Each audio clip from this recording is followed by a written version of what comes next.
মুখে মুখে অঙ্ক করি প্লেলিস্টের এটা প্রথম অঙ্ক। তোমরা ভিডিওটা পজ করে ভালো করে পড়ে বুঝে নাও, আমি তার উপরেও একবার পড়ছি। Vinay fires 2 bullets from the same place at an interval of 12 minutes, but Raju, sitting in a train approaching the place, hears the second report 11 minutes 30 seconds after the first. What is the approximate speed of train if sound travels at speed of 330 meter per second? তো এখানে আমাদেরকে বের করতে হবে ট্রেনের speed বের করতে গেলে আমাদের দুটো জিনিস লাগবে, একটা কতটুকু দূরত্ব যাচ্ছে আর সেই দূরত্বটুকু কতটুকু টাইমে যাচ্ছে, এই দুটো বের করতে পারলেই কেল্লা ফতে। তাহলে আমরা ধরে নিই যে প্রথম গুলির আওয়াজ যখন হলো তখন ট্রেন চলতে শুরু করলো এবং দ্বিতীয় গুলির আওয়াজ যখন হলো তখন ট্রেন থেমে গেল। তাহলে পরে ব্যাপারটা একটু সহজ হবে।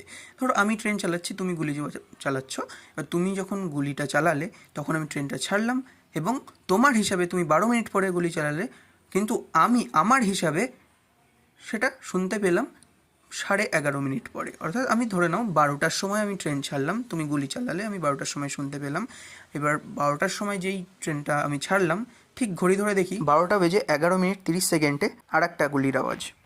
যখন আমি ট্রেনটাকে থামিয়ে দিলাম, তাহলে আমার ট্রেনটা আমি চালালাম কতটুকু? 11:30 মিনিট। এখান থেকে আমি টাইম পেয়ে গেলাম। এরপরে আমাকে বের করতে হবে ওই 11:30 মিনিটে ট্রেনটা কতটুকু দূরত্ব অতিক্রম করলো। সেটা কি করে বের করব? সাউন্ডের যে গতিবেগ দেওয়া আছে, যে 330 মিটার পার সেকেন্ড সে অতিক্রম করছে, সেখান থেকে। এইবার দেখো, আমি যেখানে আগে দাঁড়িয়েছিলাম, আমি যদি সেইখানেই দাঁড়িয়ে থাকতাম তাহলে কিন্তু আমি 12 মিনিট পরেই শুনতে পেতাম। যেহেতু আমি খানিকটা এগিয়ে এসেছি, তাই আমি 30 সেকেন্ড আগেই শুনতে পেলাম। অর্থাৎ শব্দ 30 সেকেন্ড ট্র্যাভেল করার পরে সেই জায়গায় গিয়ে পৌঁছাতো যেখানে আমি আগে দাঁড়িয়েছিলাম, আর সেইটুকু ডিস্টেন্সই আমি ট্র্যাভেল করে চলে এসেছি। তাহলে 30 সেকেন্ডে শব্দ কতটুকু দূরত্ব অতিক্রম করতো?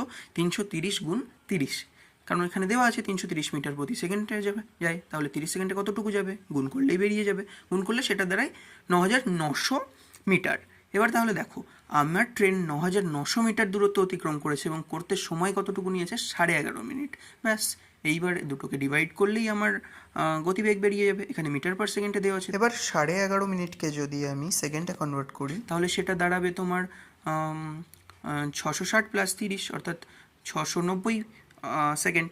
তাহলে 990কে 990 নয়, 9900কে যদি তুমি 690 দিয়ে ডিভাইড করো, তাহলে 00 কেটে দিলে পারে, 3 দিয়ে কাটলে এখানে নিচে 23, উপরে 330 পড়ে থাকবে। ব্যাস, দ্যাটস সিম্পল।